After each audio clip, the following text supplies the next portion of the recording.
Our world is full of problems right now, but it really strikes me that we've always had the answer within our grasp. And this is something that I've been thinking on a lot myself. And I recently read about it in this book I've been reading called Soul Boom by Rainn Wilson. So today I want to talk to you about what that answer is, how pervasive it is across thousands of years, continents, languages, and belief systems. This one idea that keeps returning that could change everything if we would just listen to it. Because I think this is so profound and so powerful. So here's the thing. I know the world is divided right now and we don't agree on much of anything. People are shouting and blaming and fearing. They're hurting one another in ways large and small, online, in homes, in politics, across borders.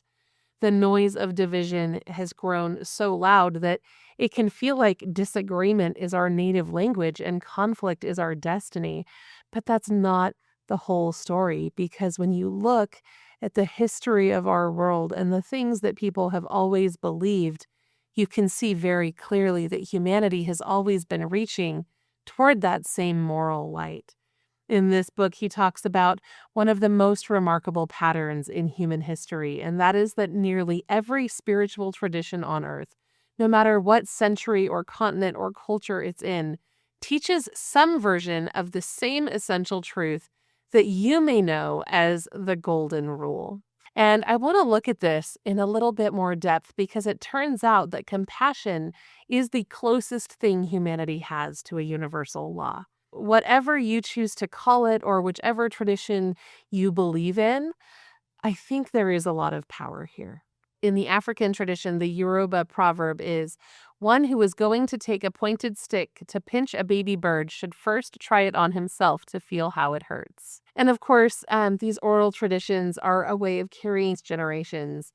And really, this is just telling you to feel it first. Baha'u'llah's teaching, "Lay not on any soul a load that you would not wish to be laid upon you, and desire not for anyone the things that you would not desire for yourself," is pretty straightforward. This is from the Baha'i faith, which emerged in the 19th century. And these words talk about not just action, but also desire. Don't desire harm on your enemies. This is a much higher application of the same principle. And then, of course, Buddha says, "Treat not others in ways that you yourself would find hurtful." And you can see the trend here of erasing the lines between self and others. And of course, we know Jesus says, "In everything do unto others as you would have them do unto you, for this is the law and the prophets." Everything else is elaboration, right? Confucius says, "One word which sums up the basis of all good conduct, loving kindness. Do not do to others what you do not want done to yourself." And then the Mahabharata's teaching in Hinduism, "This is the sum of duty. Do not do to others what would cause pain if done to you." The Prophet Muhammad taught in Islam, "Not one of you truly believes until you wish for others what you would wish for yourself." The Mahavira's teachings in Jainism, "One should treat all creatures in the world as one would like to be treated." In Judaism, Rabbi Hillel taught, "What is hateful to you, do not do to your neighbor. This is the whole Torah. All the rest is commentary. Go and learn it."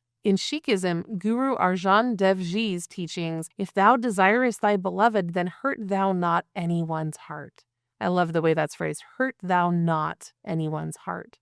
And then, of course, Taoism, Lao Tzu said, "Regard your neighbor's gain as your own gain, and your neighbor's loss as your own loss." In the Zoroaster teachings, "Do not do unto others whatever is injurious to yourself." You can see this pattern across all of human history and faith. These are not coincidences. This is a core and central truth taught in different voices, in different centuries, in different continents, but they are all singing the same song. And I think when you see a pattern like this that is so pervasive, it speaks to the truth and the depth and the importance of the teaching. Because suffering is universal. There is no human being on this planet that does not know what pain is like. That shared vulnerability is the foundation of our empathy, and we need to recognize ourselves in others. We can see our own fear and hunger and longing and reflected in the faces of others, and that recognition becomes the strength and origin of our compassion. I believe that it's woven into us. I think that compassion is something that we unlearn over time. I think people are natively born kind.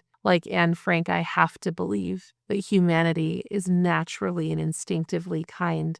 But I think when we experience pain, it hardens us to that natural compassion. And I think that we need to recall that deeper nature and that original kindness that we had as we seek to love and serve others. In this book, Rainn Wilson writes, "To me, the fact that the phrasings of this essential spiritual law are so similar over countless centuries indicates the deepest foundational oneness of all faiths." And I fully believe that. I have really enjoyed reading this book. I would recommend this book to just about anybody. It does a fantastic job of making the case for faith, and not any necessarily specific faith, just the need for faith and the good that that does for society and why we need a spiritual revolution in our world today, especially to help combat some of the darkness that we're seeing just in so many different places. It is so easy to become fearful, cynical, numb, to scroll through the news and the endless feeds and conclude that maybe humanity is just beyond saving and that this division is permanent and that any kindness or denial of it is somehow naive. But when you look at these sayings and these teachings that have happened across time and space in our world, it tells a different story, because beyond all of our differences, beneath all of our noise and our anger and our fear and our hurt and these made up lines that we draw between each other, humanity has always been reaching toward the same light. We've always been reaching toward each other, and we all know that we should be kind and that we should wish and do for others what we would wish and do for ourselves. This is not a small thing. This is perhaps the most hopeful thing in the world to me right now,